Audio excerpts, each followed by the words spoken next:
Welcome. Good morning. Welcome to the third day of ChangeNOW, and welcome to this session about rethinking investment within planetary boundaries. My name is Emmanuel Parmentier. I'm a co-founder at Weastem. We are a strategy consulting firm working with asset owners, asset managers, and private equity teams. Together with ChangeNOW, we have co-designed the whole finance track within all along the 3 days of ChangeNOW, including this session, with clear intentions, not to showcase solutions, but to question the deeper assumptions that still shape how capital is deployed today. In our work at Weastem, we support investors on long-term value creation, impact strategy, systemic risk, often when they come to a simple but uncomfortable truth. The financial system was not designed for a world with planetary boundaries.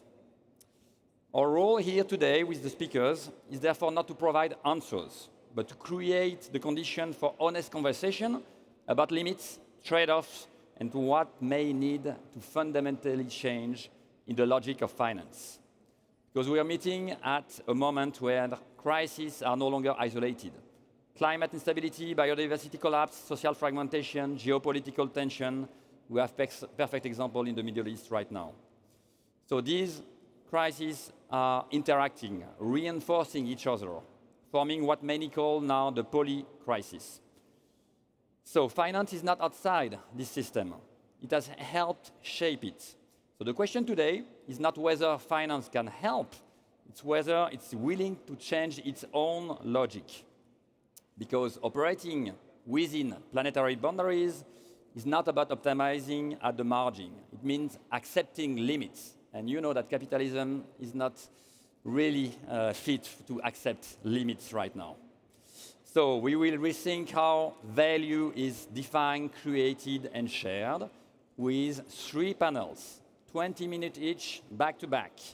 We will talk about how pioneers invest, how they change the design of their investment strategies. We'll talk then on how long do they invest. So we discuss about time, the temporalities of capital. And we discuss as well where should we invest, how to ground investment in places. So let's invite our 2 first panelists to discuss how we invest.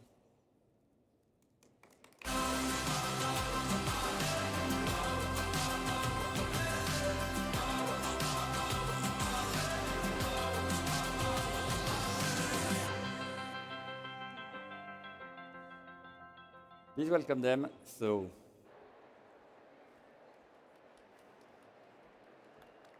welcome Sophie, welcome André. Oh, yes, sure. Perfect, okay. So if we take the polycrisis seriously, the question is not how to improve existing models, but what must fundamentally change in the design of private investments to make it truly planetary aligned, at scale, not at the margin.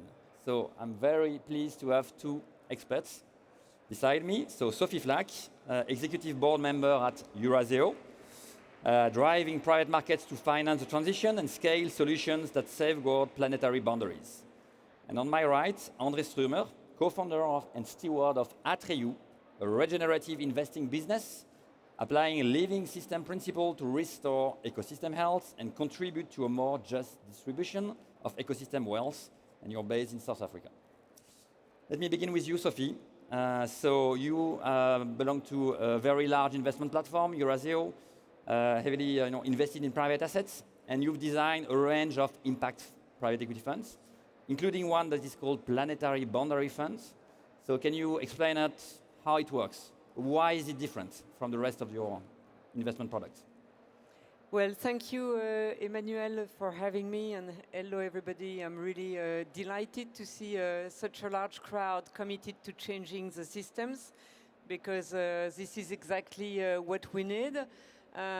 Just before getting on stage, I was discussing with Emmanuel and André, and we had John Rockstrom at the office 2 days ago, speaking with the teams and our client to show the state of global warming and all the tipping points. And I must say that I'm a rather calm and focused person, but maybe for the first time, I really nearly touch an eco-anxiety crisis. Thank God I'm a yoga practitioner, so you know it helps. But so we really, really need to make a difference. So just maybe to a few words about Eurazeo. We are a 39 billion asset manager. What makes our difference? We are a very diversified platform, and what we finance are what we call the real economy. The real economy means we finance companies which are not listed, so we directly finance management teams, company founders, owners who are working, spending, committing their daily life to make their company a success. Out of those 39 billion, we already have 6 billion, so that makes us the largest, one of the largest investment platform in Europe to finance what we call solutions to solve the world grand challenge. And when we finance solutions to solve those challenges, we focus on two topics: environmental solutions on one hand, and I will get back to your question, Emmanuel, on the planetary boundaries, and health issues. So 6 billion may seem a lot, but it's never enough, and we really need to accelerate. To get back to your question. Planetary Boundaries Fund. So yes, why is it different? Why is it different? For those of you who have been working in the sustainability space for the last 2-3 decades, we know that it operates in silos. So we've been working either on climate, now it's either on water or on biodiversity. We're tackling social issues, you know, quality of jobs. There is no systemic approach to addressing the environmental topics. So what this fund is changing is really taking a systemic approach to the environmental crisis. So we are going to look at impact, negative and positive, on all of the 9 planetary boundaries. So that's the first thing. And the second thing is that it is completely rooted in science. To give you a real life example, we have some, so there are 5 funds worldwide which are positioned on financing profitable companies and scale them. So that means how much there is a crucial need to increase this number of funds. And some funds are going to say, if we address the SDGs, so the Sustainable Development Goals, it's enough. It's good enough. But when you start, for example, questioning, is my company contributing to financing the world? You could end up financing, for example, a traditional chemistry-based fertilizer company. Within our fund, well, first of all, we don't do that type of financing at Eurazeo. And when it's with the Planetary Boundaries Fund, we really question ourselves, is the company we want to finance going to generate a system change?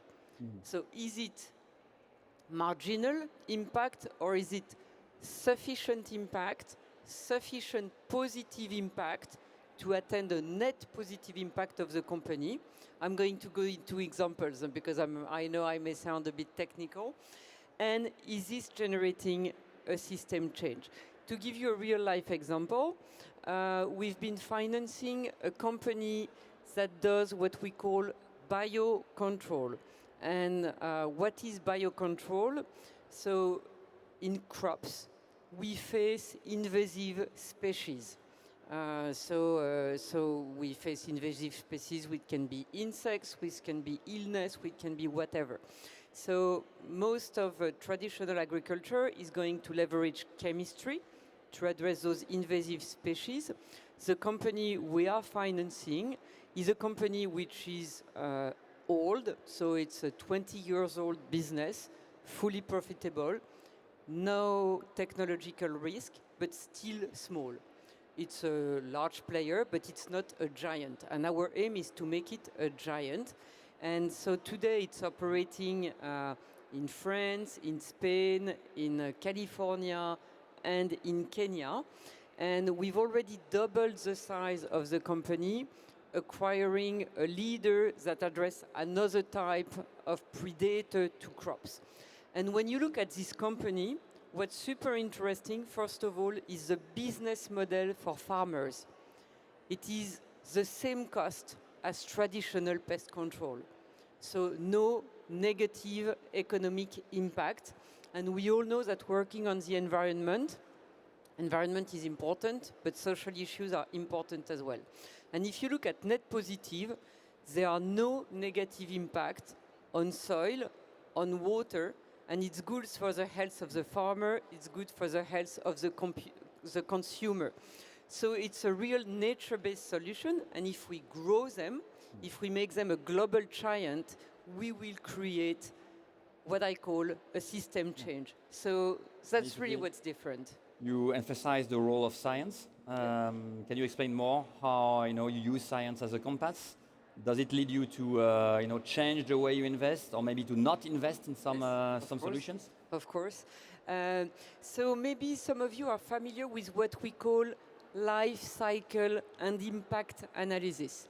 So we are going to consider a product, a technology, a service, and from its consumption, usage, and end of life, we are going to look at all the impact, and the impact are going to be across 16 criteria.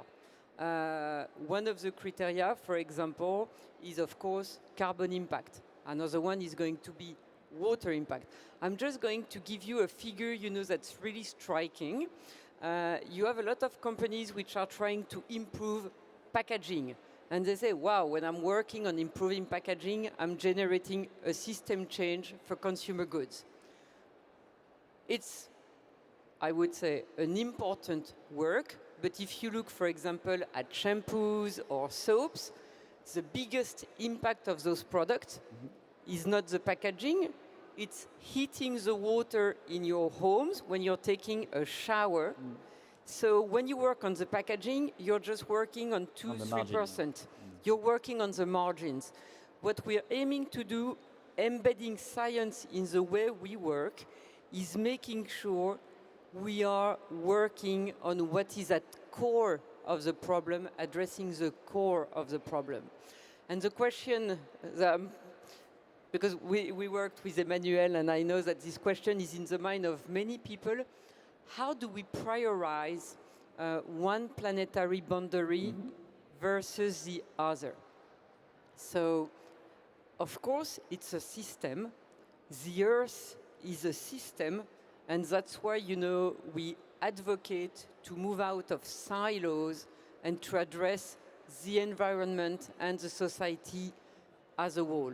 Again, that's super important.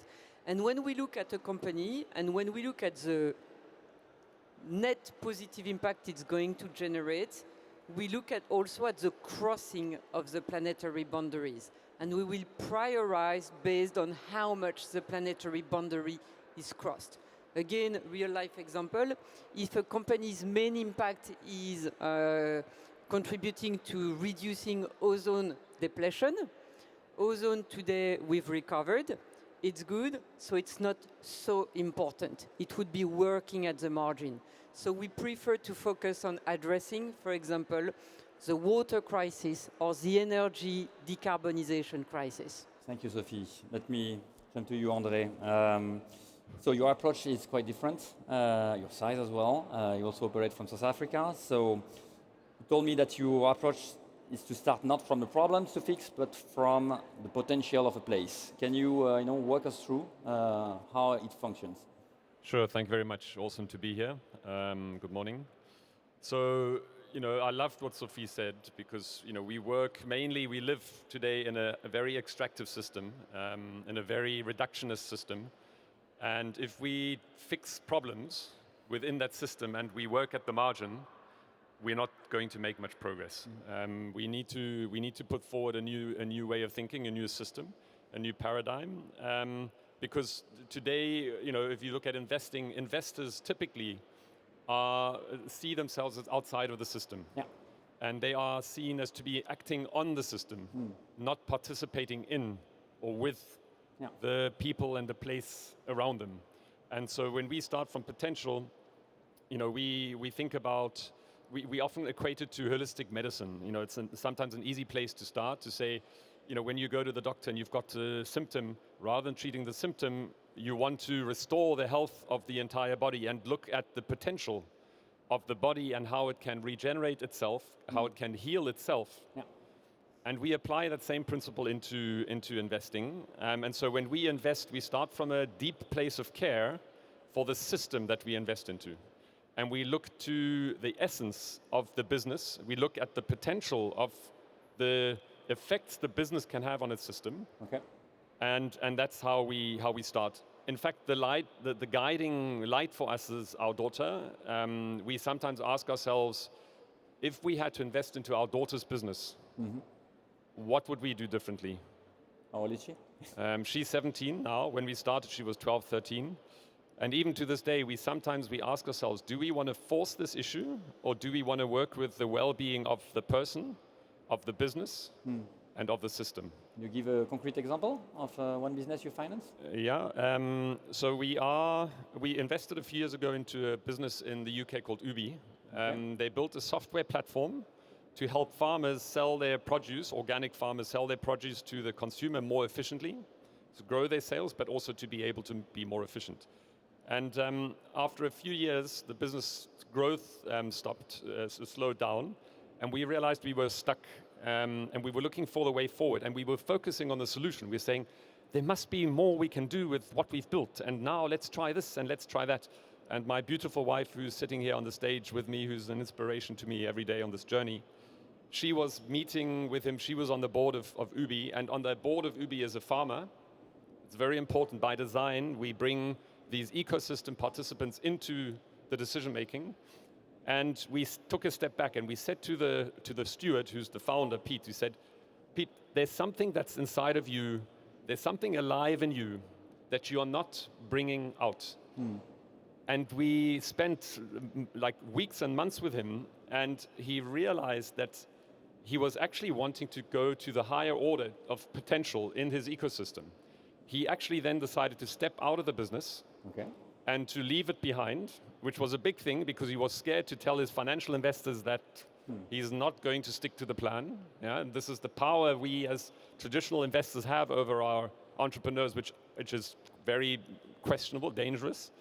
And he said, I'm going to step out. I'm going to go to the higher order of potential and help Ubi and its regional equivalents organize themselves more efficiently. Okay, so and build a work on the coalition. potential. Exactly, a coalition, and it's called the Decentralized Food Alliance. All right. And within months, he's got people who've jumped in and working with him. He's got investors who are wanting to support him because they can see that the system is asking for this. And that's how we discover potential, right? By tapping into, listening, and sensing into what the ecosystem and the ecosystem stakeholders, not the business stakeholders, what the ecosystem stakeholders are asking.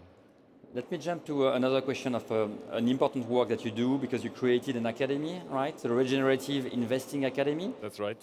Targeted to family offices. So Correct. what is your work with family offices on regenerative finance? So the course that we offer, it's called the Introduction to Regenerative Investing, is actually a course of unlearning. And we try there, to move away from these thoughts of an investor is acting on a system, but being a participant in, with a lot of the system today that we live in is based on Cartesian thinking. It's the French philosopher Descartes who talked about breaking things into its pieces to understand them and then to make analysis. But unfortunately, over the last few hundred years, we've stopped using our right hemisphere of our brain, which is the creative side and the integrative side and the feminine side. We often hear about we need more feminine actors.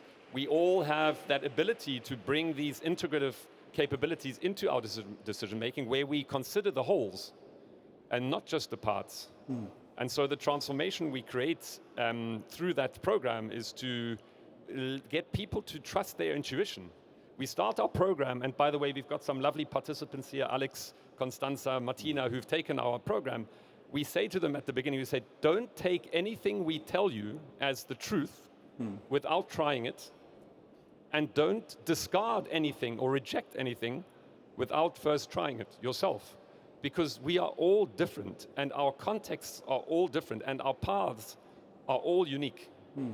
And we need to find our path in life that is not determined by big marketing agencies, by politicians that are not really politicians, right? By the wealth holders that are just wanting to extract from the system, and they want to hoard the money. And if we keep on this track, we are not going to win. The planetary boundaries are not the planets, they are humanity's boundaries. Yeah. And we need to find ways of working within the boundary of the planet, the boundary of our community. We need to work, we are participants in our communities, we are participants in nature. We are nature, human beings are nature. Thank you. So an academy to unlearn. I will remember that. Thank you. So maybe a question to both of you, because you are both financial investors. You promise, financial returns probably to your clients. So one could say, okay, how does it fit with planetary boundaries? There is all this talk about we need to have market rate returns, impact funds. Is it possible? Is it a paradox? So what is your take on market rate returns and impacts? Sophie, André, who wants? Thank you. We have a strong view that the regenerative approach or the living systems view, there are no trade-offs. And I know that sounds controversial, but let's move away from this concept of financial returns, or I hear family office say, what is the risk to me of this approach? Forget about the risk to you. Think about the risk to the system, to the next generations. That's the risk. And if we keep on saying, I heard yesterday a family office say, I won't invest in social justice because I don't have financial returns. We need social justice. Like the returns to society are we can't maybe measure them, and maybe everyone's trying to find, let's not measure them, let's do it. We need social justice, and if we find a way of financing businesses that bring social justice to their communities, who will the community support in the long run? That business that gave them social justice, or the business that went and extracted an extra bit of return from them? They will support the business, and that's good for the business. Okay. Sophie, your take on financial returns and planetary boundaries? Well, I will just repeat what André just said. It's good for the business. So I think we need to move out of this opposition of financing what makes sense. And I also love your concept of humanity's boundaries and making profit. There are many very interesting companies bred by economical entrepreneurs, but also social entrepreneurs, and which can rise, which can strive, So when we look at the state of the planet, I would say if profitability is the right mean to attract as much capital as possible to finance the solutions we urgently need, that's what I'm advocating for. Doesn't mean we don't ultimately want to change, have the system evolve at some point, but today, the criticity of what we're facing is getting massive capital to finance the solutions. Thank you. Maybe 30 seconds left for a call to action. So you have a broad and diverse audience, probably finance practitioners, but also companies, NGOs, academics, policymakers. What would you like, to say to them? So I would appeal to the wealth holder when you need to make a decision about investing into social justice. I'm giving it as an example, right? Think about what's better for your child. That you have another $1 million in your bank account, or that you've created social justice for the next generation? Thank you. And I would add to that when you're thinking about your capital allocation, if an investor tells you, I don't take into account the planetary boundaries in my investment decision, and still 25% of investors don't factor solely climate in the investment decision, walk away. Thank you, André. Thank you, Sophie. Thank you, Emmanuel. Thank you, Emmanuel. Thank you.